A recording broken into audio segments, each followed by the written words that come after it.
This is Colleen Lemma, Starseed Astrologer and Spiritual Messenger from SacredSoulEmpowerment.com. Here to do your monthly angel card reading for January 2020. For this month's monthly reading, we'll be using the Syrian Starseed Tarot by Patricia Corey and Alyssa Bartha for the main message for everyone. And your special message card this month, depending on your stone of choice, will be coming from the Goddess Guidance Oracle deck. So this is the first month of the brand new year of 2020. So there's a lot to talk about. There's a lot happening and going on in this first month of the year.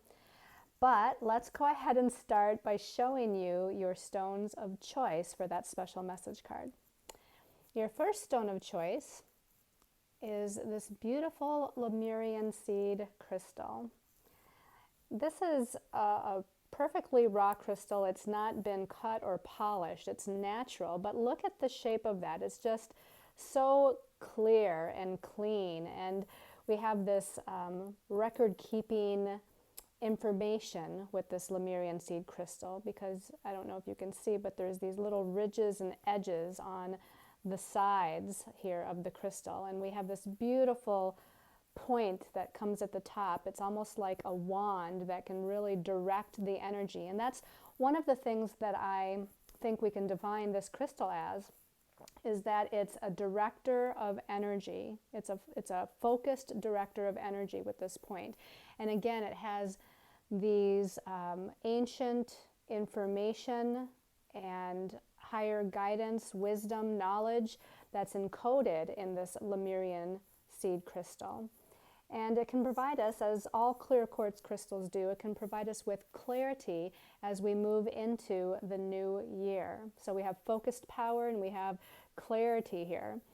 Now your second stone of choice is this beautiful chrysocolla egg. And the chrysocolla, it's got some turquoise blue colors in it that you can see. It's got some green. It's got some lighter green around here. If it was a perfectly round chrysocolla instead of an egg-shaped chrysocolla, to me it would resemble Mother Earth, Mother Gaia. And even though it's in the shape of an egg, which is a little bit of a softer kind of energy, I guess the spheres are softer energy as well, obviously, as opposed to, say, the crystal point of the Lemurian seed. So there's a softer energy here.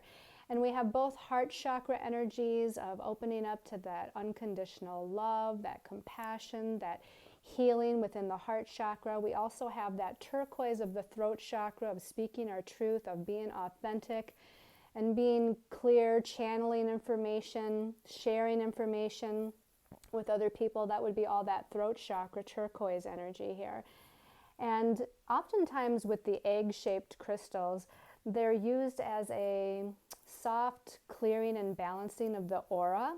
So in other words, let's say somebody's lying on a Reiki table, we can kind of move that egg over the person and we can do a gentle kind of clearing, rebalancing of the chakras and the energy bodies here, because again, it has this gentle oval-shaped kind of energy with this. Also the earth energies, you know, if you're picking this crystal, if you're someone who works with Earth Mother Gaia or for Earth Mother Gaia, or even the earth, to me, is this energy of being a little bit more grounded, although again, I want to say grounded in our emotions, grounded in our thoughts that we speak. This would definitely give us some of those qualities with this chrysocolla. All right, and then looking at the last crystal of choice, we have this obelisk, and this is a type of obsidian, but it's called, I wanted to say smoky, but it's not smoky obsidian. It is mahogany. Oh my goodness, mahogany obsidian. So obsidian, as we know, is a perfectly black stone. It's great for protection. It's great for grounding. It's great for clearing negative energies. And the mahogany obsidian has a similar effect, but in a more gentle way. So it's more gently clearing away negative energies, or more gently showing you your shadow side, which some of those darker stones like obsidian and jet and black tourmaline can also bring up one shadow side, so that we work on those shadow qualities within ourselves and transmute them. And again, mahogany obsidian does that too. It just does it more gently. Now, of course, because there's that brown or mahogany colored in it, and there's that black of the obsidian in it, it's also going to be great for grounding, focusing, manifestation, and the security of the root chakra. Even though the root chakra is red, but those darker colors have more of a root chakra effect to them. So they're more security oriented, dealing with the day-to-day third dimensional things in life, like our career and our money and our finances and things that are more tangible regarding the earth plane. Now, again, this has a point to it as well, but it's not quite the point of the Lemurian seed. The Lemurian seed has a much more focused point, and this has more of a triangular sort of point here, but it's still in all.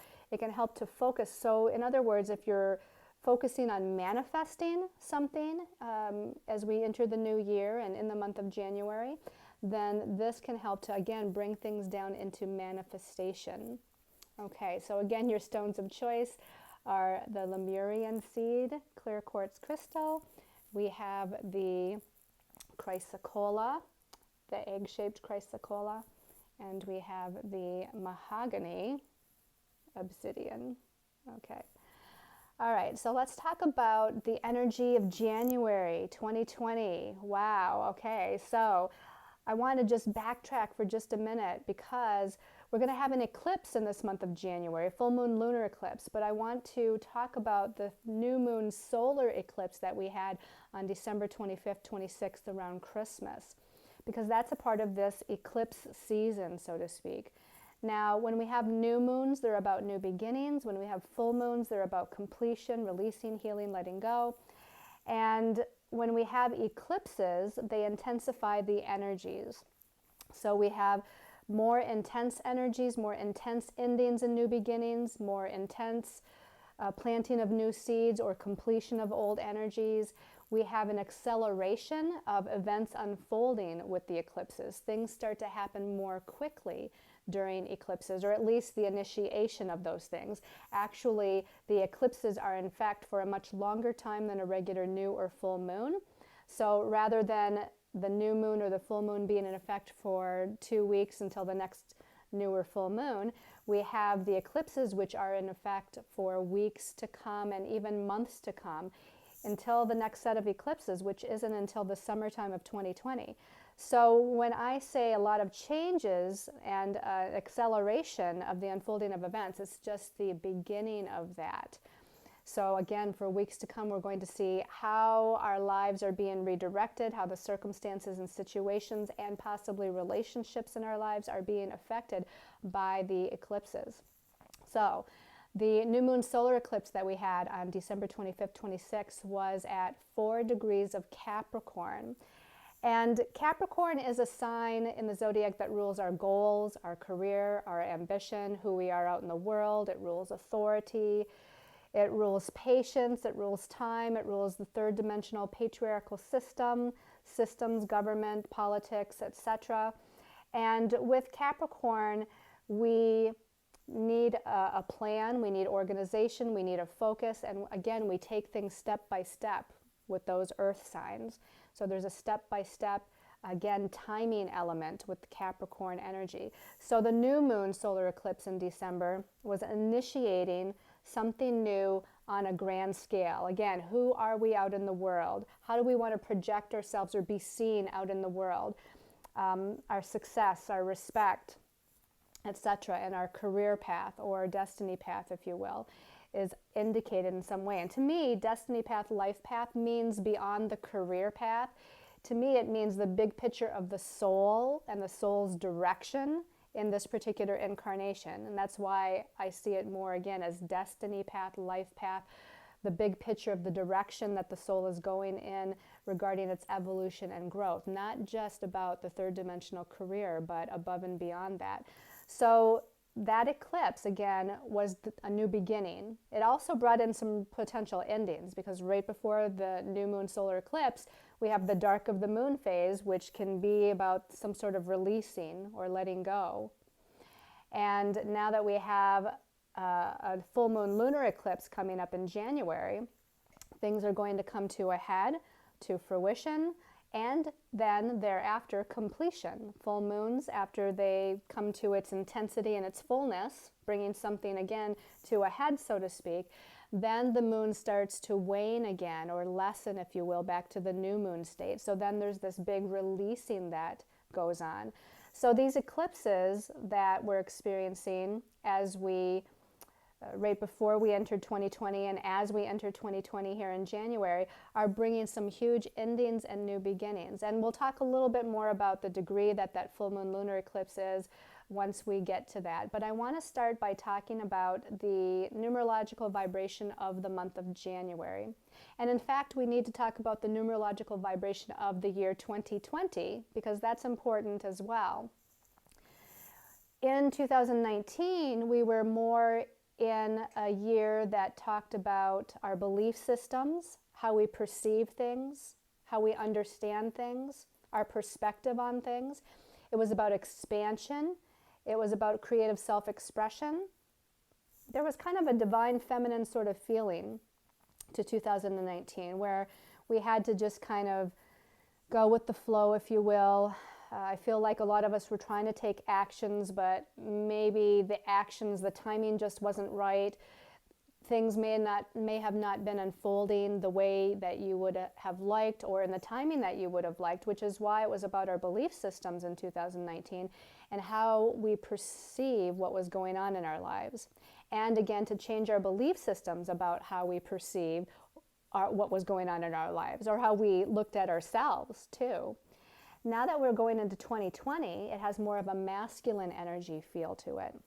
This is more about action, taking action, organizing, making a plan, something where you're more in a sense of control, if you will. You're more in control of taking those actions and getting some sort of manifested result. However, 2020 is still going to be a year of patience, and a timing element is involved here. And that's because 2020 adds up to the number 4. 2 plus 0 plus 2 plus 0 is the number 4. And the 4 is a number of manifestation. If you think about a box that has 4 corners, it sits on the ground very securely. It's very stable as it sits on the ground. It's not like it's not like an egg. It's not like a circle or a globe.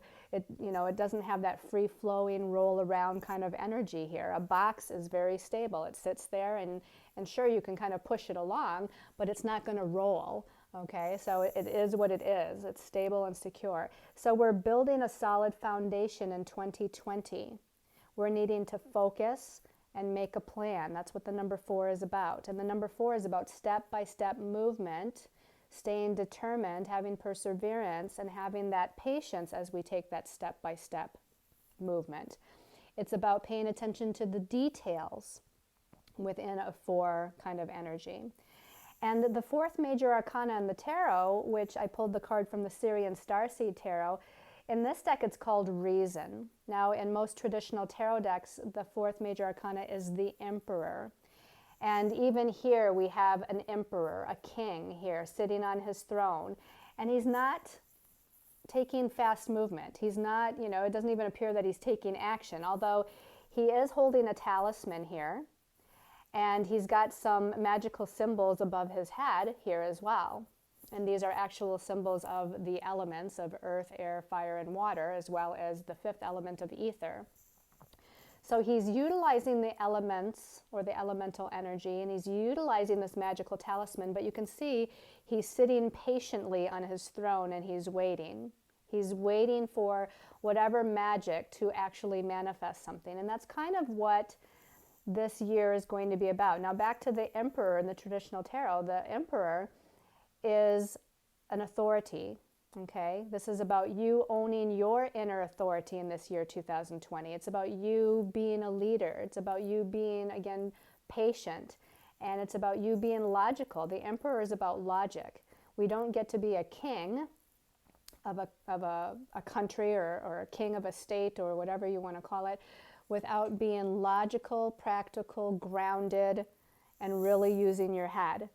And that's what this term of reason here is all about. We're needing to use our reasoning powers, our mental powers, our logical, practical abilities, and patience to create and manifest what it is that we want to, all with owning our sense of inner authority as the king or the emperor.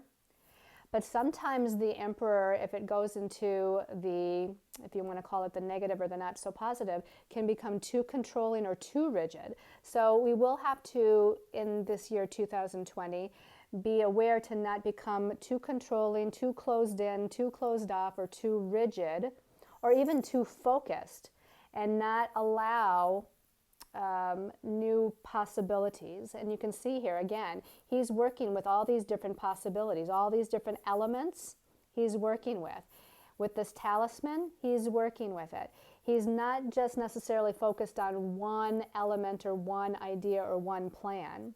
Although it is good to make a plan, but it's also good to have a little bit of leeway within that plan. And again, use logic and reason as you're making decisions, as you're moving forward, as you're choosing, different directions, and as you're working towards whatever goals you have for this year 2020. Again, patient, step-by-step movement to build that solid foundation, to build security in your life. And another great word is restructure. Structure. The number 4 is about structure. So we're restructuring our lives, restructuring maybe our career, restructuring our relationships, restructuring our family system, whatever it might be. We're in a period of time where we are patiently restructuring to build that solid foundation for ourselves. Now, that was the 2020 year. Now, to look at the numerological vibration of the month of January, we take that 4 energy. And my angels and guides are saying, wait a minute, back up a little bit, even though this is going to be a pretty extra long video. But they're saying, don't forget to incorporate the number 2 within that structure and form energy of the number 4. Because in fact, 2020 is made up of 2 2s. And 22 is a master number. Now, although 2020 doesn't add up to 22, I still look at patterns. I look at patterns with numbers, like if I see 1111 on a clock, or if I see 333 somewhere, there's patterns here that are showing messages that we need to listen to, be aware of. And the fact that we have 2020, 2020, there's a pattern there with the 2s. And although the number 4 is a masculine number about taking action, the number 2 is a feminine energy about being receptive and going with the flow and allowing and staying balanced. The number 2 is about staying balanced, and it's about equality. If you have 2 people, you want those 2 people to be in a state of equality with one another, to be in a state of balance. And that 2 is feminine, so there's an intuitive energy with the number 2, a creative, flowing energy with the number 2. And we also need to incorporate that divine feminine energy with the divine masculine energy of the number 4. So there's going to be like this ebb and flow throughout the year of feminine, allowing, being receptive, receiving or waiting to see what unfolds. And then the 4 energy, the masculine energy of taking an action, making a decision, making something happen. So again, work with that ebb and flow of masculine and feminine energy throughout the year. And again, the fact that there's 2 2s in there, if we want to look at master number 22 numerologically is the master builder. It's about power. And the emperor, right? The emperor holds power. The king or the emperor is a powerful figure. The master number 22 is the power on all planes of existence, or the power on all spiritual planes of existence. The master builder, the master manifester is what master number 22 is about. So I feel like we need to take that as part of our message for the year 2020 as well. Now let's go to January, because in January we're going to take that 4 universal year vibration and add it to the month of January being the first month. 4 plus 1 is a 5. The 5 is a very different energy than the number 4. The 5 can be about a lot of things happening at once, a lot of opportunities, a lot of directions, a lot of potentials, chaotic energy, ungrounded energy, whereas that number 4 is the opposite. The 4 is grounded, focused, stable.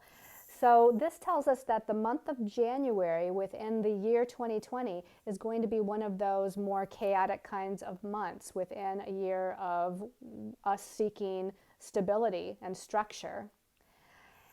And this goes very well with the eclipses, the eclipse of 2020, January 2020 that's coming up, as well as Uranus is going to play a key role too, because Uranus is the great awakener, the lightning bolt, hand of God coming down and kind of changing something on a dime, just redirecting something all of a sudden, suddenly and unexpectedly. That's how Uranus likes to work.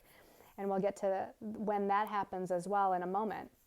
But again, think of January as with that 5 energy vibration as change, freedom, redirection in this first month of the new year 2020. That's what that number 5 signifies. And the 5th major arcana in the tarot, in the Syrian starseed tarot, is called guidance. But in the traditional tarot, it's the Hierophant.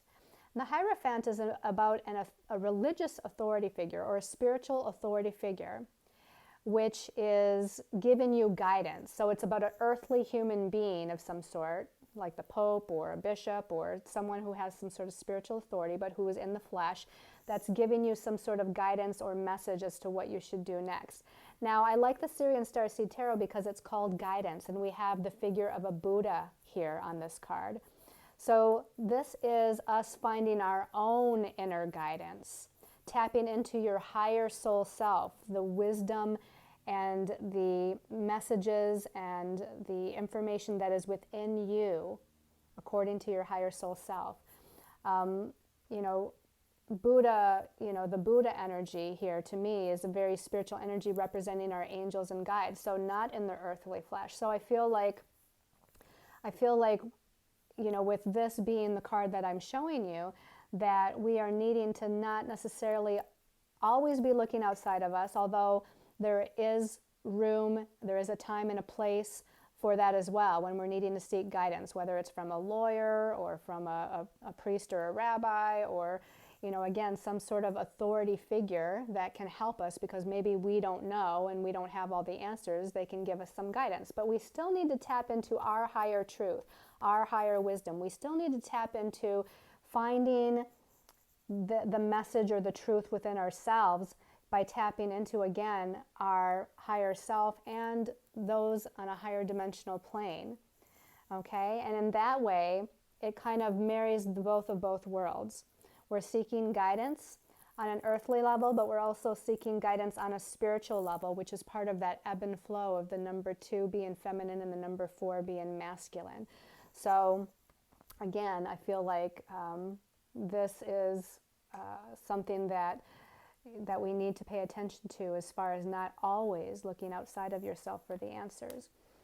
Now, let's talk about the astrological highlights for the month of January, okay? I'm going to just talk about the highlights. In the weekly readings, we'll talk about all the aspects of that particular week. But in the month of January, and we already mentioned the new moon solar eclipse of December, but even before we get to the full moon lunar eclipse, I want to mention that on January 3rd, Mars, the planet of energy, action, and forward movement, is moving out of the sign of Scorpio and into the sign of Sagittarius. Now, Mars is a fire kind of planet. Hence, he rules that energy and action and forward movement. Okay, that's fire. Let's move ahead. Let's go forth. He's the warrior, right? So he's that fiery planet and influence. While he's been in Scorpio, he's been watered down a little bit. And not only that, but Mars as the warrior in the sign of Scorpio, which on the lower level can rule power and control issues or manipulation types of energies. I feel like Mars was really dredging that up in December for us, okay? It was bringing up power and control situations and circumstances. It was bringing up maybe some manipulation that was going on between people on the planet, etc. It was bringing up kind of that less than light part of Scorpio. And Scorpio has that tendency to rule the shadow side anyway, to rule the subconscious and the shadow side and things that are hidden underneath the surface. Now, the higher aspect of Scorpio, obviously, is the phoenix rising from the ashes, transmuting lower vibrational energies and moving into that phoenix energy. So Mars and Scorpio, there was that potential of it doing that as well over the last few weeks for us if we were in our higher selves and putting ourselves around people and situations that emulated that higher spiritual energy. But now again, on the 3rd, Mars is moving into Sagittarius. Sagittarius is a fire sign. So now we have a fire planet moving into a fire sign. He's going to be more at home here. There's going to be more movement, more action, more change, more redirection happening. And especially Sagittarius being the only fire sign that's mutable. Okay, each of the fire signs, Aries, Leo, and Sagittarius, each has a different quality associated with them. Aries is more of a cardinal initiation action. Leo is more of a fixed, stable, status quo, stubborn kind of influence. Sagittarius is mutable, which means changeable, meaning it's all over the place. So not only do we have fire, energy, action, but we have mutable, changeable, all over the place, scattered, no focus. And that's going to be part of, especially the first half of January, these change energies happening, these redirection energies, these freedom energies, these surprising elements. Now, Mars and Sagittarius can be really great for having lots of possibilities, lots of potentials, lots of opportunities. But then we're going to have to be able to kind of move through kind of those scattered energies to ground something enough to figure out what direction do I go in, what possibility do I choose, what decision do I make that's being shown here. But again, there can be a lot happening. There might be a lot of things being juggled as we move past the 3rd of January with Mars and Sagittarius, and it will be in Sagittarius for the rest of this month of January. Then on the 10th of January, we have that full moon lunar eclipse that we've been talking about. And it's going to occur at 19 degrees of Cancer, meaning the sun is at 19 degrees of Capricorn and the moon is at 19 degrees of Cancer, the opposite sign of the zodiac. So whereas that new moon solar eclipse was in Capricorn, which rules, again, life path, destiny path, career path, who we are out in the world, our own sense of authority or dealing with authority figures, that Cancer full moon lunar eclipse brings in emotions, home and family, caretaking, sensitivities, intuition. But again, the sun is still in Capricorn, and we have a whole lot of other planets in Capricorn. We have Mercury, the planet of the mind, in Capricorn. We have Saturn in Capricorn, Pluto's in Capricorn. Obviously, we mentioned that the sun's in Capricorn.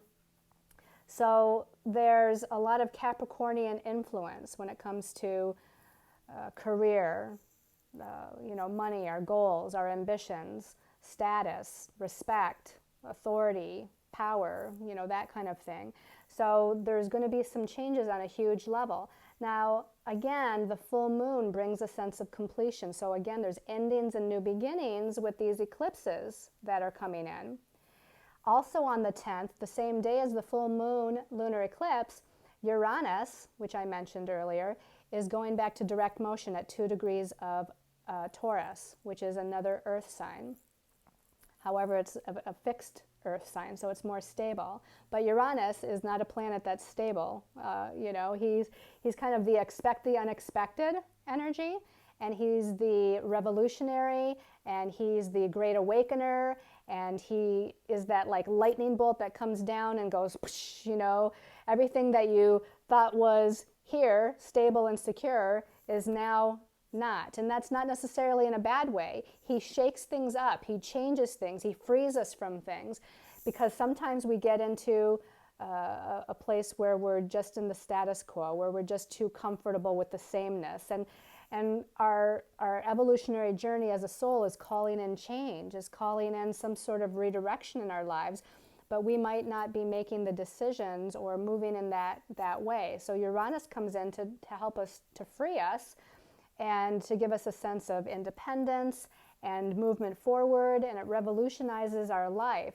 And he's the rebel, he comes in as the rebel. And that's why we say expect the unexpected with Uranus. With Uranus slowing down the first week or 10 days of the month before turning direct, you're going to feel on a physical level, you're going to feel like an electrical kind of current running through you. You're going to feel maybe a little bit of anxiety. You might have trouble sleeping. You might have a lot of energy. And conversely, after that initial buzzing of energy, you might get tired because you kind of burn the candle at both ends, or that current running through your body needs some downtime, so to speak. So you need to kind of reground. But that's going to happen on the physical level, okay? And then on the emotional and mental level, people are going to be more emotionally reactive. Our emotions might be triggered more easily. Mentally, we can have some wonderful thoughts, new ideas and new thoughts coming in. Uranus rules the God mind energy. So to me, it rules the crown chakra and allowing this channeling or downloading of new information and new ideas to kind of come in. So it can be really good in that way, but at the same time, we can have so many thoughts running through our head with Uranus, again, that kind of buzzing electrical current kind of feeling that, again, that can cause us to feel a little chaotic in our minds, so to speak. A little bit too much sometimes can be going on, which is why it's good to meditate, to breathe, okay? So whether it's some sort of Tai Chi or yoga practice or meditation or sea salt bath or whatever it might be, this is going to help that buzzing Uranus energy. Now again, on a spiritual level, Uranus redirects. It frees us from where we might be stuck or limited, or where we might be in the status quo too much. So Uranus comes in with freedom and independence and change and redirection on a spiritual level, and all on the same day as the full moon lunar eclipse. So even prior to that day, prior to the 10th, as it's building up, you're going to see some changes happening, especially after Mars moves into Sagittarius on the 3rd. Then the next thing of the significance, I'm going to talk about Venus moving into Pisces, which is on the 13th of January. Now, Venus is the planet that rules love and relationships, but also rules money and finances and personal resources. And she's moving into Pisces, the last sign of the zodiac, the sign that rules our psychic abilities, intuitions, creativity, imagination, fantasy, the spiritual realm, things that are ungrounded and unclear as well. So when we're talking about relationships, she has more of this dreamy, romantic kind of feeling associated, and sometimes wears rose-colored glasses when it comes to seeing an individual or people the way they truly are. And that doesn't mean that they're necessarily bad, but she just romanticizes the relationships or the situations with people that she's in, and she doesn't see them fully clearly. Now, as far as money and finances, there can be a similar effect where money is maybe coming in magically, because Pisces can be very magical. You know, it's about trusting and having faith in the spiritual realm. And so money can come in magically, or some sort of resources or help can show up and appear. But at the same time, Pisces has a tendency to dissipate things and make things disappear. So money can also be going out. So there can be, again, this dual effect with Venus and Pisces regarding money and finances. If we focus on the spiritual and we focus on the highest kind of belief of who we are and why we're here, and stay in that space when it comes to money and finances, then we should have spiritual support. Things should, come in that support us. Again, have trust and faith. That's what Pisces kind of calls for. On the 16th of January, Mercury is leaving Capricorn and moving into Aquarius. Mercury in Capricorn, the first 16 days of January, is much more practical, grounded, focused, ambitious in its thoughts, ideas, and communications. Now, as it moves into Aquarius, it becomes a little bit more independent, a little bit more bold, a little bit outside the box. Capricorn is very in the box. It stays within the rules and regulations. Aquarius wants to look outside the box. It wants to, again, be that rebel. Uranus is the rebel, and it rules Aquarius. So there's a similar theme there with Aquarius, to where Mercury in Aquarius is new ideas, bold choices. It's a very humanitarian sign, so service-oriented to humanity in some way. How can I help the collective, or getting together with groups of like-minded people. There can be a networking effect with other people on the planet with Mercury going into Aquarius on the 16th, and then for the rest of the month of January. Again, new kind of a download of new ideas, or a download of aha moments can kind of come in with that Mercury going into Aquarius, and then again thereafter. So it's like tapping into the God mind and allowing that creative energy on the mind level, on the higher mind level, to kind of flow through you. And it's about channeling. To me, Aquarius is very good at channeling information, and Mercury rules the mind, the mental realm. So allow yourself to open up that crown chakra and third eye chakra and channel through new information, new guidance with that Mercury going into Aquarius. On the 20th, the sun goes into Aquarius, supporting some of that Aquarian energy. And then on the 24th, we have a new moon in the sign of Aquarius. New moons, new beginnings. Now, it's not an eclipse. We already had the eclipses. But now the new moon signifies yet another new beginning here from the eclipse energies that have been changing and redirecting everything. Again, it's in the sign of Aquarius, so we're dealing with humanitarian efforts, humanitarian projects, new ideas, new thoughts, new ways of looking at things, innovating things, being more innovative. To me, it's going to be a very positive new moon there. And that kind of takes care of the astrological highlights for the month. I will say that the new moon in Aquarius actually is in a challenging connection to Uranus. So again, there might be some challenging communications, or people just kind of speak without thinking through what they're going to say first. Or again, these new ideas or redirection on a mental level can definitely happen with that connection to Uranus. Okay. So now I didn't mention too, I want to back up to the full moon lunar eclipse for just one moment. That full moon lunar eclipse at 19 of Cancer is opposing Mercury, Saturn, and Pluto, all in Capricorn. So again, there's a balance between like home, family, emotions, caring for, connection with others, intuition, the divine feminine, with that Capricorn masculine energy or patriarchal energy. Capricorn is actually a feminine sign, but it's more of that rules the patriarchal system, rules, regulations, government, you know, gotta go by the rule book kind of thing. And Mercury, Saturn, and Pluto, which is another thing that actually should have been mentioned, another big astrological highlight, is on the 12th, just 2 days after the full moon lunar eclipse, where we have Saturn and Pluto coming together.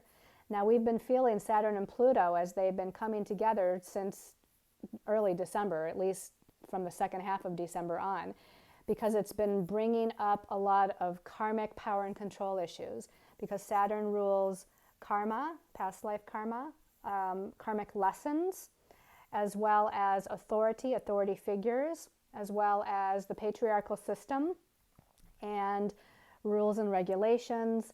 Saturn has that, again, kind of emperor effect, you know, in a sense. And Pluto rules death and rebirth and transformation and transmuting lower vibrational energies and power and control and the shadow side of things and things that are bubbling underneath the surface, like in our subconscious, or things that are bubbling underneath the surface within a situation or circumstance. So there's been since mid-December or even before, and again, until, you know, probably through the month of January, but it comes to a head on the 12th of January, where there's something big happening. And I, you know, probably wouldn't be surprised if there's something with big business or government or politics or political figures or, again, authority figures in general that is happening here. I mean, we've already been seeing it happen through December, but it's going to be a continuation of that through January. Okay, let's go ahead and get to the cards, the messages from our angels and guides from the cards. And there's actually 4 cards that came out. So the first card is Major Arcana 11 and Divine Justice.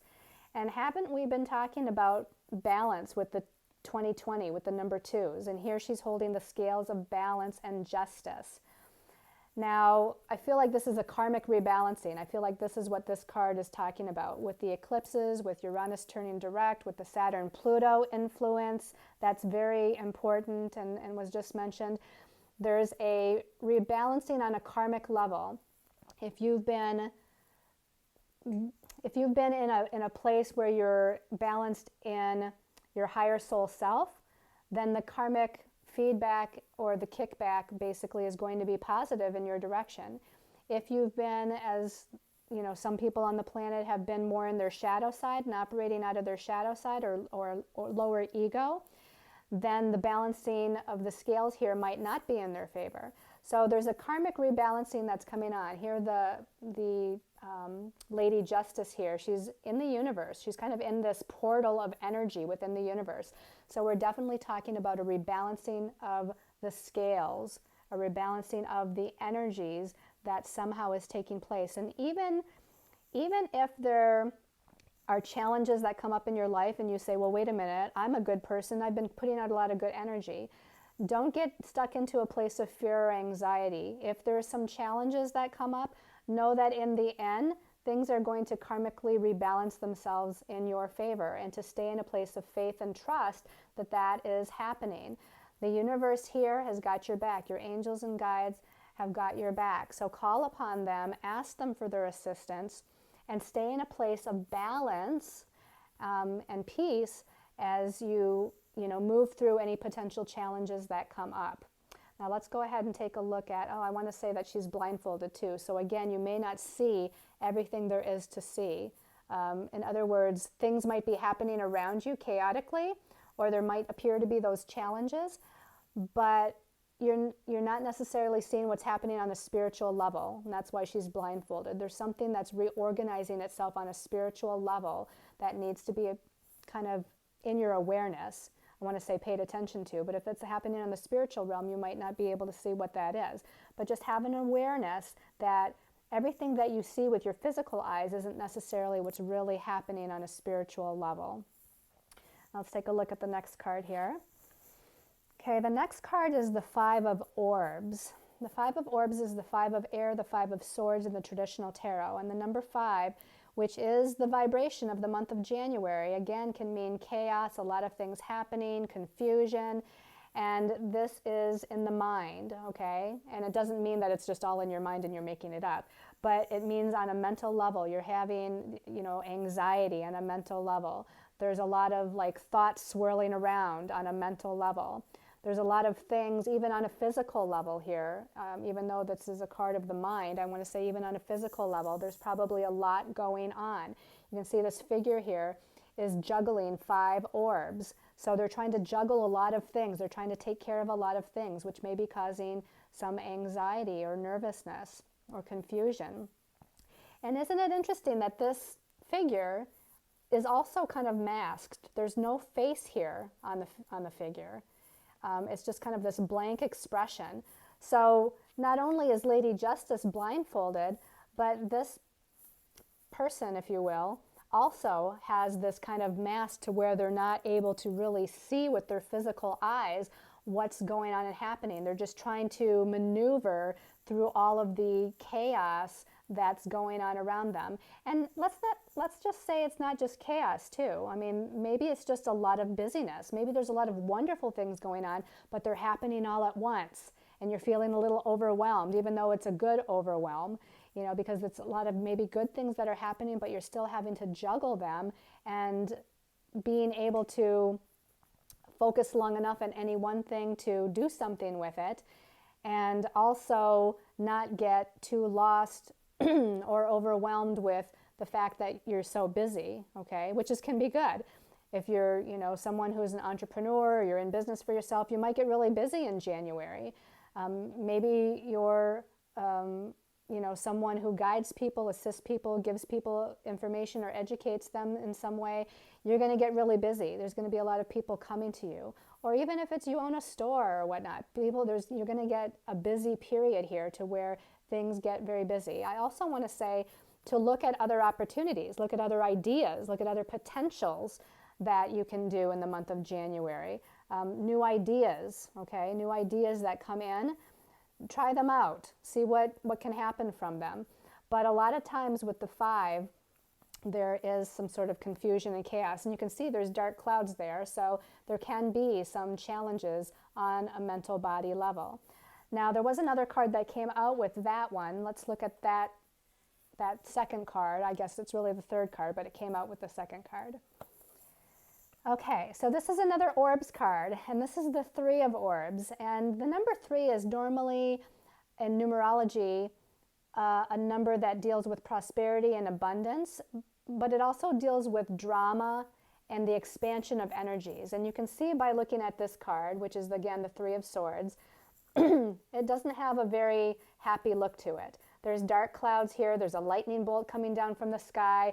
So it's going to be kind of this trick to not expand into the drama, not expand into the chaos, not expand into whatever this lightning bolt is signifying. Again, it's on a mental level. It's our thoughts, it's our belief systems. To not get pulled into negative belief systems or negative thoughts. You can see that there's a break in the clouds here. So again, all is not lost here. There is some light if you look for it. There's some clarity if you look for it. So don't just get stuck in the 5 and the 3 here and thinking it's all dark and gloomy and cloudy and chaotic and confusion and, you know, negative. Again, that's our ego mind, because they're both cards that deal with the mental body, our mind, our thoughts, our ideas, our belief systems, communications with other people. There may be some tricky communications, some difficult, challenging communications with other people that can also be indicated with the 5 and the 3. But again, look for the light. Look for what the blessing is, basically. And whatever the lightning bolt is, it's signifying some sort of change and maybe freedom from whatever it is that's holding you back from moving forward in the best possible way, or whatever's holding you back, it's freeing you to realign in such a way, realign yourselves and your lives and your life path in such a way that you can move forward in a more positive way as you're connected to your higher soul self towards your goals, towards what it is that you want to create and manifest in your life. Now, the last card that came up, let's take a look at that. Okay, we have another Major Arcana. It's Major Arcana number 12, and it's the Hanging Man, or Hanging Man. Now, in the traditional tarot, it's the Hanged Man, of course. And we have this person upside down in a pendulum. Their eyes are closed. They're kind of in suspended animation. They're not moving. They're not trying to move. They're in this place of, again, being receptive. You know, it's that divine feminine energy of being receptive or waiting or allowing or what have you. The Hanged Man, because he's upside down here, is about looking at things from a different perspective. So again, whatever the 5 and the 3 indicate here, we want to look at it from a different perspective, a higher perspective. He's hanging in the air, so that is a higher perspective. And his crown chakra is all lit up. So he's in almost like a state of meditation, in a higher perspective of looking at things, what's going on around him, what does it all mean, what's the purpose, what's my next step, how can I look at this in the best possible way to make the proper decisions for myself, but maybe not yet because I'm waiting. I'm kind of suspended right now and waiting to see what's going to happen and unfold.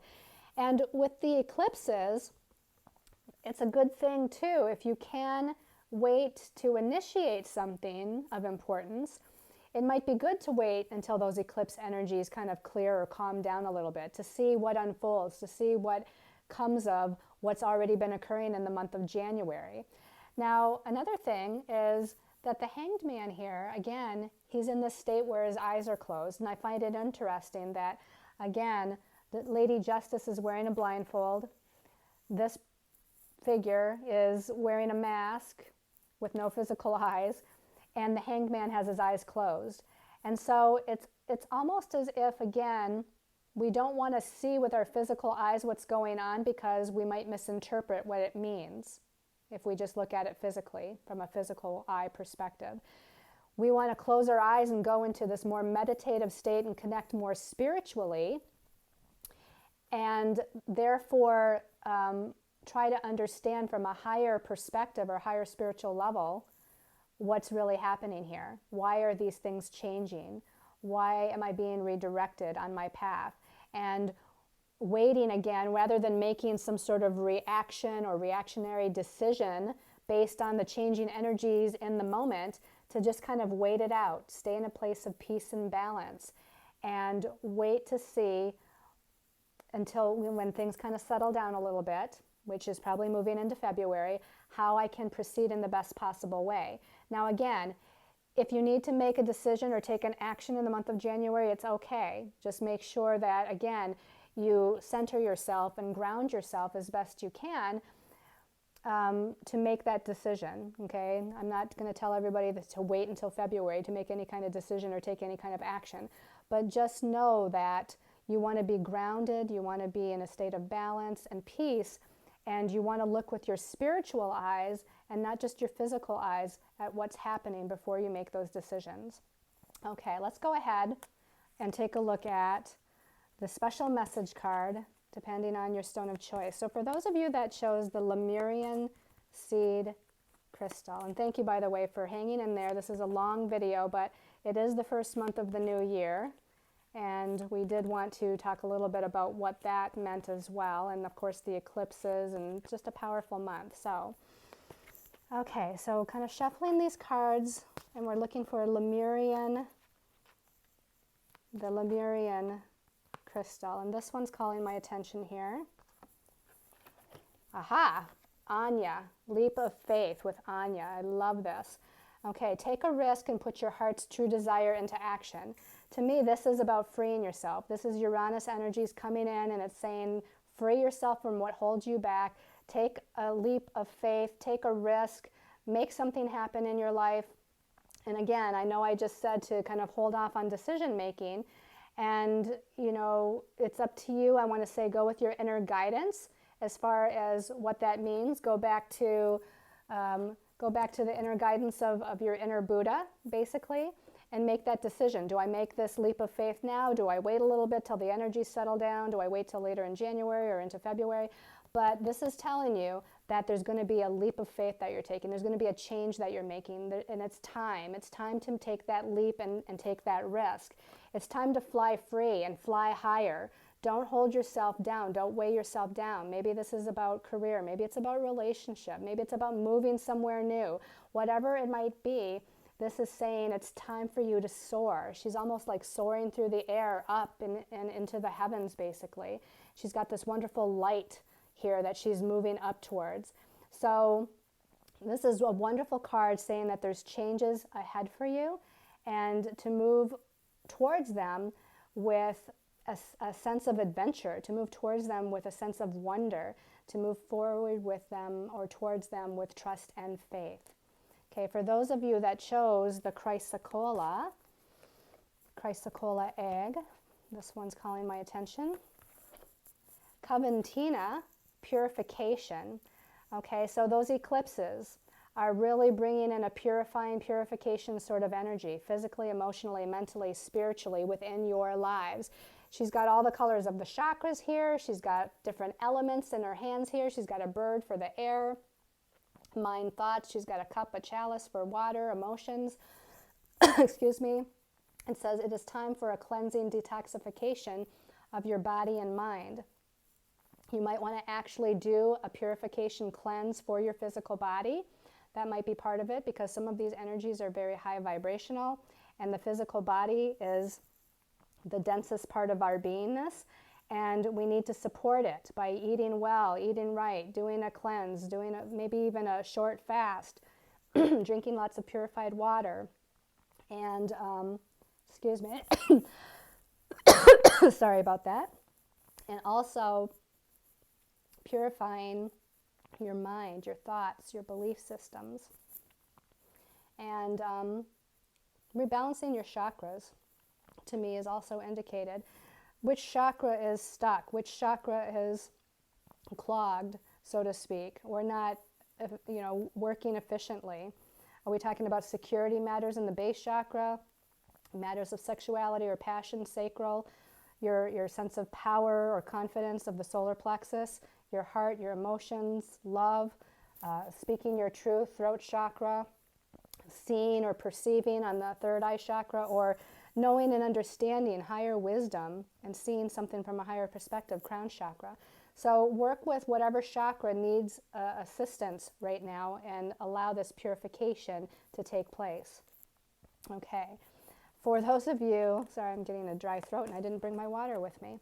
For those of you that chose the mahogany obsidian, this one is calling my attention, mahogany obsidian. Diana, focused intention, okay? So you're really needing to put forth with these eclipse energies, even if you need to go back to the new moon solar eclipse and state a new beginning intention, and then state for the full moon what it is you want to release or let go of, and anywhere in between. You know, write down, make a vision board or write down a list of what it is that you want to accomplish in 2020 or what you will want to accomplish just in this month of January or how you want to start the year, and have a real clear focused intention of what that is. It says keep your unwavering thoughts, feelings, and actions focused on your target and you'll make the mark, okay? So she's got a bow and arrow here. This is about being very direct. I want to say you need to be very direct with your thoughts. Be very direct maybe when it comes to communicating what it is that you desire. It doesn't mean to be mean or disempowering, but you need to stand in your truth and be firm and be direct and be confident when you're communicating. So again, whether it's mind communication to the universe or whether it's communication here with other people, keep your energies very focused on what it is that you desire, and that is what you're going to achieve. Okay, everybody, thank you for hanging in there for this extra long monthly angel card reading. Thank you for all of you that comment on the videos, that subscribe to the channel, that support the channel or support me in any way, that visit me on Facebook and on my website, Sacred Soul Empowerment. I send you all a lot of love and light as we enter this new year 2020 in this first month of January, and I send you many angel blessings, everyone. Namaste.